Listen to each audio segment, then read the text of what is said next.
எந்த கோவிலை பற்றி சொல்வது, எந்த தெய்வத்தை பற்றி பேசுவது என்ற கேள்வி எழும்போதெல்லாம் ஒரு பெயர் மீண்டும் மீண்டும் மனதுக்குள் மின்னிக்கொண்டே இருக்கும்.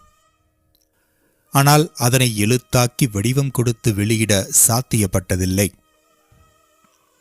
இப்போது அந்த வாய்ப்பு கிடைத்துள்ளது. அதை அந்த தெய்வத்தின் கருணை என்றே சொல்லலாம். அந்த தெய்வம் காணப்படும் ஒரு தேவதை அல்ல, அவள் உணரப்படும் ஒரு சக்தி.